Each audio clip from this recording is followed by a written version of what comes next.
pleased this evening to be learning more about Camino well-being, which is actually a combination or an aggregation of several different services that have been in the community for a while. So it'll be interesting to hear about how they came together and also what services are offered now in the region and specifically in Cambridge. So our speaker tonight is Kathryn McEwin, and she's the Donor Relations Associate at Camino, Wellbeing and Mental Health, where she helps connect community generosity to care, connection, and hope for people across Waterloo region. Before joining Camino, she worked with organizations such as Rogers Radio Broadcasting, Wilmot Family Resource Center, and the Greater KW Chamber of Commerce.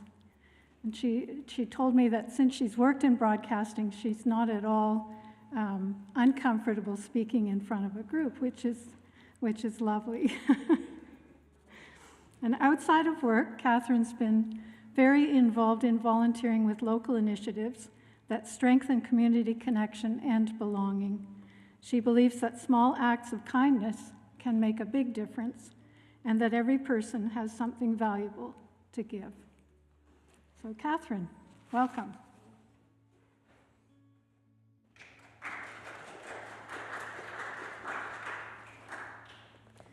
First, I want to thank everybody for being here this evening. It means a lot that you've given up some of your time this evening and want to learn more about some good things that are happening in our community. So yes, I'm with Camino Wellbeing and Mental Health, and I've been with them for about almost 6 months or so, and I'm looking forward to spending many more months there. So behind every door, there's a story. More than 6.7 million Canadians struggle with their mental health.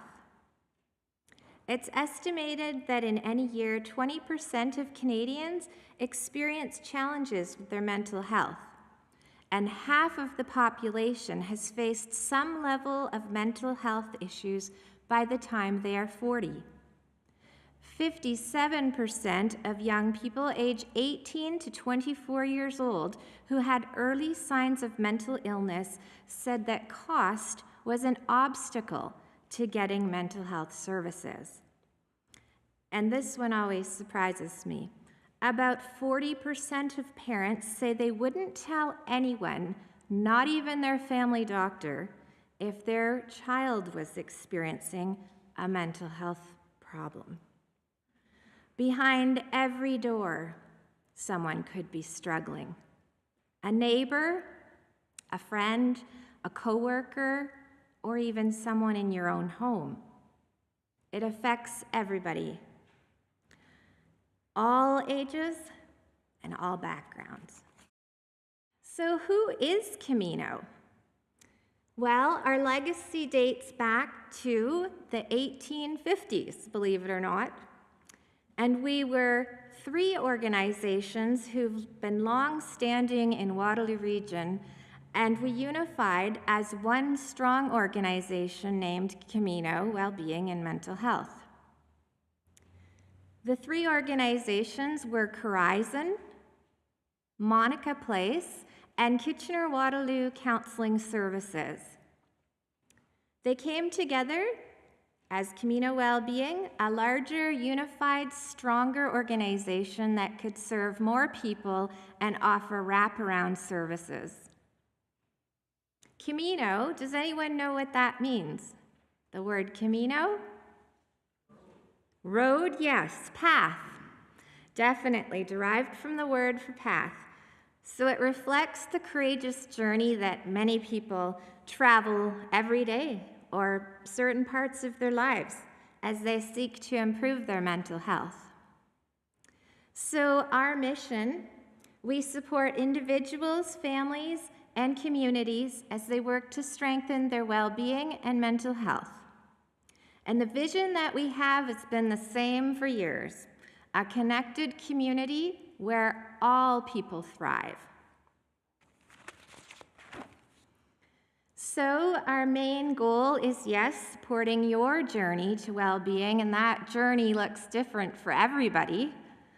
And we have 7 locations in Waterloo Region, and one is just down the street from you. So we do serve all of Waterloo Region, including Woolwich and Wilmot townships. We have several offices downtown Kitchener, one in Waterloo, one near Westmount in Kitchener, and then we have 2 neighborhood centers in a region-subsidized housing complex. So during unification, we heard from the community that it was a struggle to get quick, fast, easy to access, direct access to supports for mental health. Well, now that we've unified, we have 140 services. So I've been busy the last several months learning about all of those services. It's a lot to learn. So we built an innovative no wrong door approach. This means that no matter what need you may have, you can call, email, drop in to Camino, and there will be a team of Wayfinders, we call them. And so that team can talk to you and spend a half an hour with you on the phone even, and go through what types of supports would be best for you. Is that counseling? Is that food support? Is that support for parenting or programs for your children or youth? It could be any of those or a combination. So who might come through our doors? Could be a newcomer to Canada. They need help settling here. They need help filling out forms. They need to register their child for kindergarten or grade school or high school. And they may need some help getting a job or maybe some food support while they're waiting to find a job. Could be an 18-year-old young lady who has found herself pregnant with a new baby. Like all parents, we all want to be good parents, the best parent that we can be. But when you're young, you're scared, you're afraid, you might be alone. You might have no money for diapers. How are you going to finish your high school education? How are you going to afford diapers? You may come from an unsupportive environment with domestic violence or trauma in your past. These are all challenges and can be barriers for someone to ask for help and get the help that they need. So we have some programs that we'll talk about a little later that help support these young youth, young parents, and their children. It could be an adult, maybe a parent, maybe a senior, living in perhaps an under-resourced neighborhood. They can't afford food, they can't afford rent, they don't know how they're gonna pay their bills, they need food for their children, they need counseling, they have many, many needs, and we can stand beside them and walk that path with them to help them get the supports that they need. And if we can't help them, we certainly know who can. We often work with partners, and we're very strong advocates of working with many, many other wonderful agencies and organizations in Waterloo Region. We feel that if someone else is doing something well already, let's partner with them and build something stronger and partner and give the best wraparound care that we can. Could be a young person, perhaps a youth, and they're struggling in high school. Maybe they've dropped right out of high school. Maybe they're lacking a job. They might come from a single-parent home and they need to work and help pay for the rent. We have a Pathways program that helps those youth who are in neighborhoods where the dropout rates might be high and there might be more low income in that neighborhood. We help them find jobs, we help them with bus passes, we help them set goals for finishing high school and planning for perhaps a career ahead. So our work, because there's so many pieces to it, we like to define it by 3 pillars of support. The first being family supports, which I might spend a little extra time on this evening. The next is counseling, which we are most well known for. Most people, when they hear Camino, might think of some sort of counseling or therapy or groups for people who need a little extra well-being and mental health supports. But we also do a lot of community and youth development. I'm just going to share a tiny bit more about each of these programs. So our counseling is quite interesting. Counseling is for all ages and from all backgrounds. So children, youth, individuals, seniors, anyone really, families, anyone who needs someone to talk to. And we try to offer services from trauma to just day-to-day talking to someone about something that's bothering you, those sorts of things. And we can offer in-person or virtual sessions, so that makes it much more accessible for people as well. We have a quick response program that we just started a couple years ago, and it started as 2 days a week, and it was for either children and youth or for adults, and that meant if you were struggling, you could come right to one of our locations and have a counseling session that same day. This alleviates some of the pressure on our support services like hospitals, and it helps people get help right when they need it. The last year or so, we've expanded that to 5 days a week for children and youth and adults.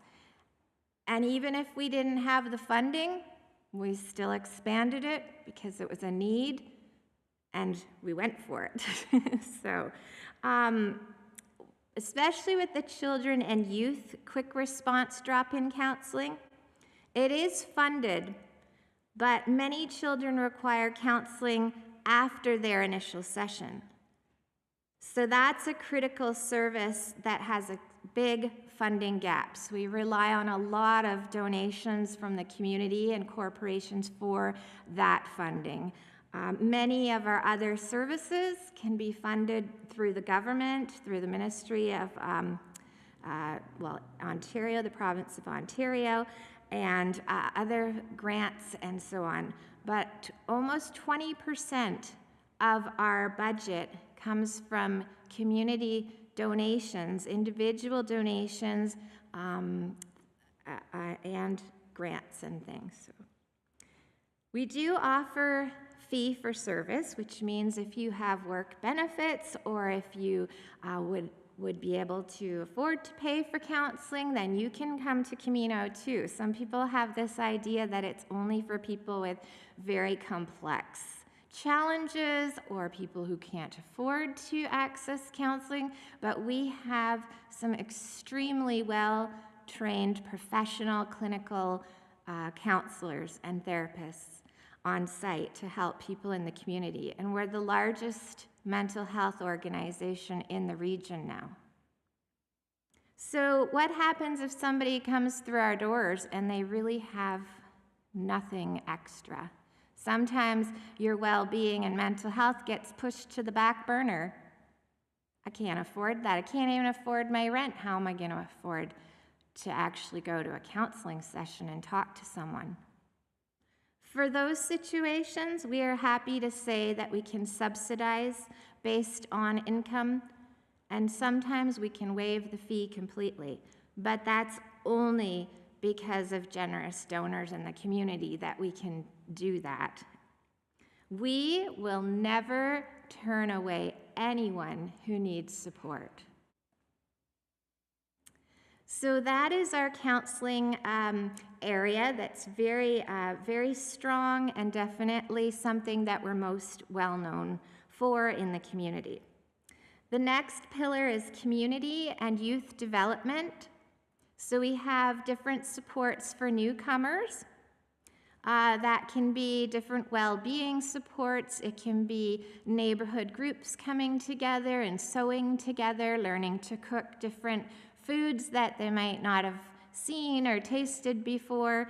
It can be helping them get their children connected to supports and resources in the community. We have a financial wellness program for all ages.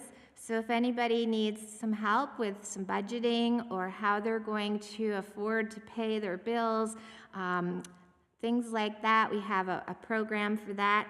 The Pathways to Education I mentioned for youth, and I was able to visit one of those sites. It's at a community center that I went to in Kitchener, and boy, it was just amazing when I walked in the door. They had one room for tutoring, free tutoring, which is anything for free these days is great.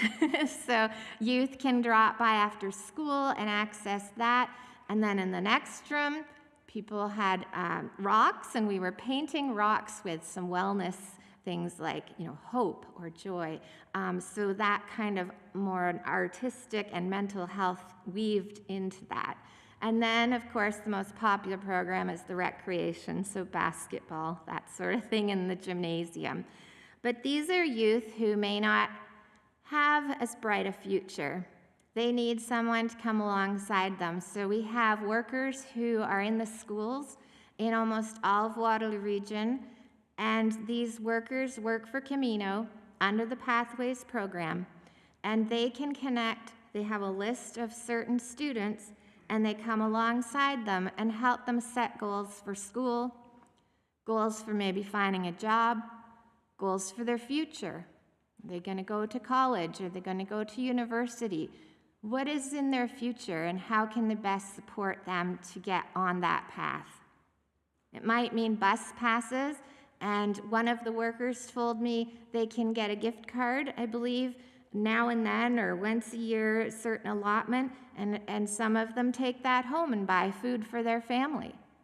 So it's an exciting program that I didn't know anything about before. So that's supporting a lot of students in the region. Two of the other places I must say I love going to are our neighborhood centers. They're community hubs. They're both in a region subsidized housing neighborhood. So the region supplies a townhouse within that neighborhood, and then we have one or two workers there, not very many staff, but this center is a resource. We have 100 families at each of those two centers line up once a week for food, for help, for food for their families. So that's a big help to those neighbors, but the center is also the neighbors' center. So they can lead programs, and they can come up with ideas of what they want to happen in their neighborhood. And I have to share one short story. I was able to go and visit the Herb Street Community Center up in Waterloo. And I'd heard they had a community garden. So I thought, it's probably one of those little 4x6, maybe raised, what are they called? Raised beds, yes, that's right. And so I walked out the back door, and I'm telling you, from at least this wall to that wall, maybe longer, was gorgeous vegetables and flowers and all kinds of things growing. And I was just amazed at how much food they were growing. So people could have their own plot that was their families or their own plot, or they could also grow food for the general neighborhood, for the food program. So I bumped into one of the neighbors who was outside, happened to be passing by, and he wanted to show me everything that he was growing. And it was so interesting because some of the foods he was growing were foods that he couldn't necessarily maybe access in Canada, or, he used to eat when he was growing up, or something, from somewhere else he had lived. And he was so excited about telling me about each plant, and I was so interested to hear, like, well, what are these little peppers or, colorful things I hadn't seen before? And my dad was a gardener, so I'd seen a few vegetables and things before. But when I thought after, he was showing me much more than a garden. It was joy, connection, and belonging. The last pillar is family supports. This one, quite a few people would know as Monica Place. Monica Place was a home for many years, but had housing as well for youth who found themselves pregnant and at quite a young age. So when Camino unified, the decision was made based on feedback from youth and in the community that the housing may not be as needed as all of the supports that are offered. And many of the youth wanted to have their own space or, their own freedoms, and then come during the day to access the programs for themselves and perhaps a new baby. So we made the decision in 2023, when we were unifying as the three organizations into Camino, to close the residential part of that program. However, that place is still supporting youth, young parents, and their little ones in big ways. I was just up there on Friday, and what they have up there is they have an alternative school program so that youth, if you're a young person and you're expecting a new baby and you're wondering, how am I going to finish school? I don't have daycare that I can pay for. I don't see how this is going to happen. Well, we offer a school. It's a partnership with the Waterloo Region District School Board at our location up on Herbert Street in Waterloo. And that is the most amazing program. I got to go to their graduation end of year celebration in June, and to see those young people sitting there, they've accomplished so much more than they ever thought. They're able to finish their high school diploma and start to build a brighter future for themselves and their young children. There's a lot of supports there. Prenatal, parenting, early childhood programs. We also run programs for those supports for fetal alcohol spectrum disorder.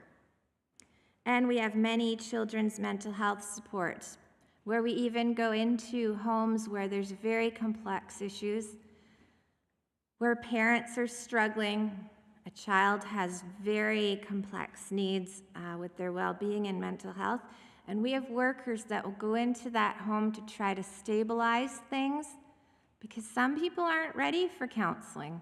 They don't even have food. How are they going to go to a counseling session and work through anything? So we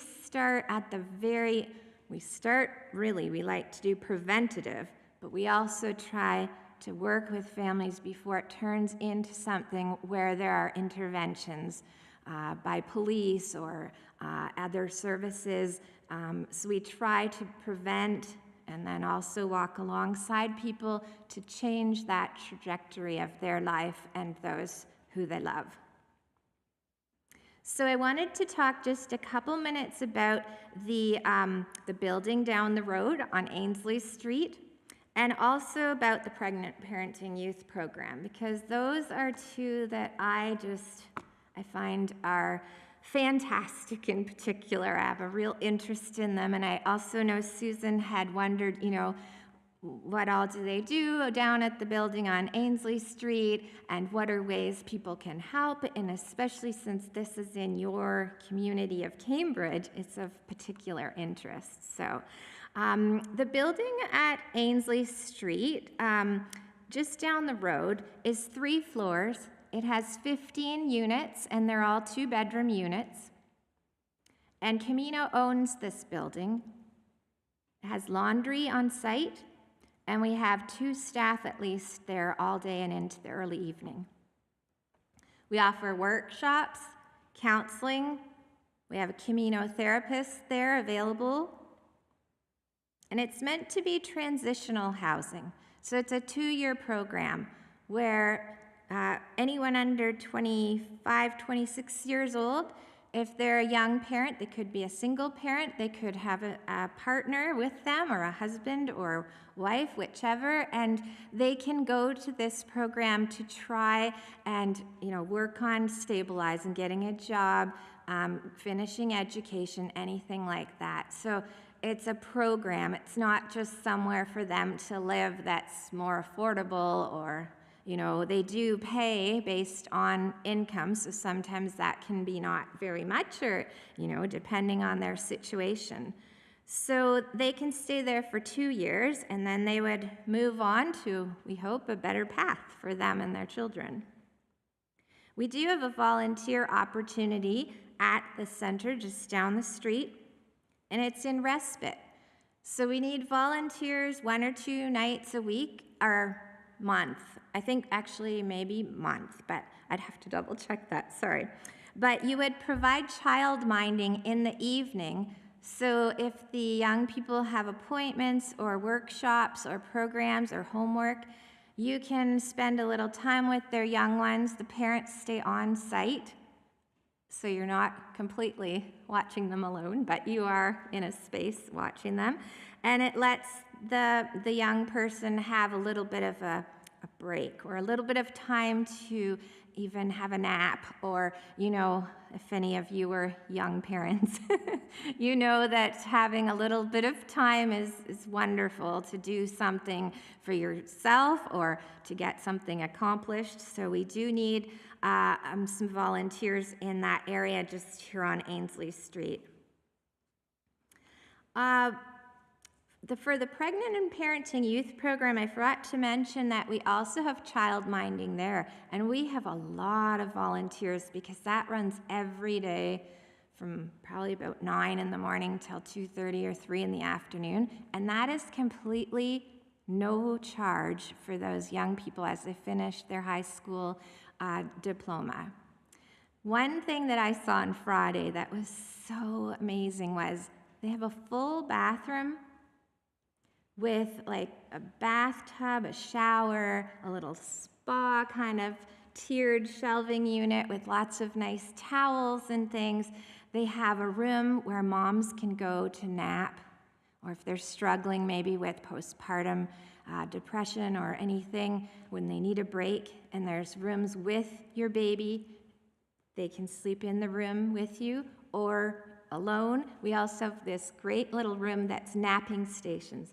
Little tiny, little mats or cots just up from the floor. And each of those has this little quilt that someone has caringly taken time to make, and a little stuffed teddy bear. And that, I must say, almost made me cry. But that's a space for those little tiny, tiny kids to have a little rest, especially if they're there for quite a lot of the day. And they also have a full kitchen on site with a person who provides hot, nutritious meals every weekday for whoever's there. If they're finishing their high school or if they're there participating in programs or something, they can eat with their child and have a hot, nutritious meal. So in that program, we always need more volunteers. It is in Waterloo, but if anybody doesn't mind a little drive up there, we do need people in our early learning program, because we don't look at this as babysitting. There are goals set for those young children and their moms, and we want them to grow and grow together. We also need some help in the kitchen up there, just helping prep food for the students. And another thing often is gift cards. A lot of the young people come from unsupportive homes and may not have very much. And so sometimes people will bring diapers and things, but gift cards give people the choice. Sizes we often don't know those sorts of things. And it gives them the choice if one week they need food, another week they need a bus pass, another week they need diapers, another week they need, something else in particular. Those gift cards are amazing, and that's kind of beyond what we normally can provide them. So those are wonderful to be able to hand to someone who's really struggling. So that's what I'm going to talk about for now, about those two programs. But if you have questions after, I'm happy to try to answer those too. Over the past year, we've served over 20,000 unique individuals. That means they're only counted one time, because some people will access various services. So this is a lot of people. And we know that things are not getting any easier for people. There's a lot of stress, anxiety for everyone, children, youth, and adults. There's trauma, there's depression, loneliness, financial stress, and there's also a lot going on in the world. We offer support that ranges from prevention to early intervention to intensive trauma therapy. And we serve that many people. It blows me away every time I look at that number. That's a 20% increase from the previous year due to easier access to supports with our one-door approach, but also it's an increase in the needs in our communities for mental health supports. It's growing faster than we know.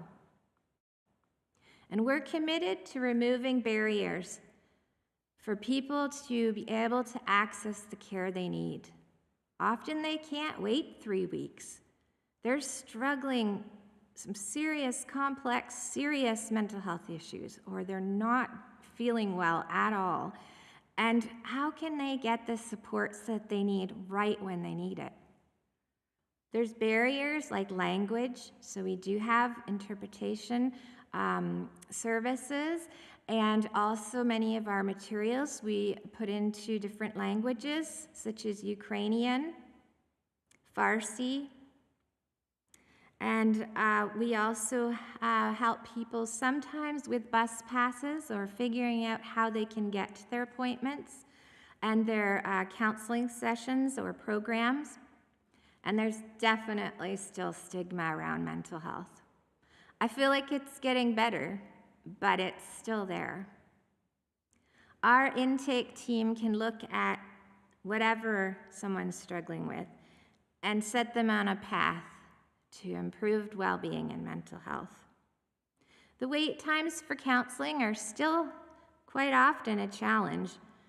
The more donations and funding that we can raise, it opens spots for subsidized or no-fee counseling. We do receive some funding from the government, but like I said, 18% of our budget relies on donations from individuals and businesses in the community, and that's quite a large number. It takes a village to do this work. Your support helps everyone in the community. You may be interested in volunteering. You don't know where, you don't know how, you don't know how many hours. We have a volunteer coordinator that's happy to work with people and find a spot where you're happy and helping. Financial support, of course. We can't do the work we do on a daily basis without that. We rely on that. And we don't want to say, no, we can't help you, and close the door. We want to keep those doors open for everyone. And you don't have to move, give all your belongings away, and fly across the country to help people.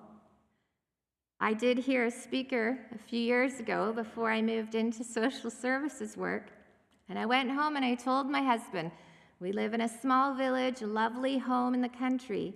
Let's sell our house, let's move to the inner city, let's help more people. And he looked at me and he thought, what were you at today?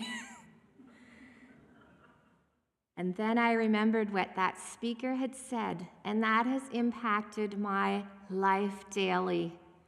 She said, You don't have to fly across the world. You don't have to live downtown Los Angeles or Toronto to help people. I mean, it's wonderful when people can fly to other countries, and we definitely encourage people to help people everywhere. But if that's not something you can do, or you don't want to, you can look in your own neighborhood. And that stuck with me. I thought, oh, there's no children in our neighborhood that don't have food. How could that be? It looks so lovely in this little town. There are children, quite a few children, who come to school and don't have anything to eat. And the school secretary has a few lunch items in the office that kids know they can come and get something to eat. Maybe it's a neighbor who's really lonely or struggling with grief. Maybe they just need someone to talk to. Maybe a hot meal would be a nice thing to take over. These are all ways you can help someone too in your own neighborhood. Is your grandchild facing a stressful time at high school? Or maybe they just don't quite feel like they know what's happening as they grow older. And they need to feel included, and they need to talk to somebody to help them feel well again. Camino's door to support is also open for you, your family, your friends, your neighbors, anyone you come in contact with. So, with parting words, I want to say let's walk together alongside someone on their path to improved well-being and mental health. And we can create a stronger, more connected community where everyone thrives. Thank you so much for having me here this evening.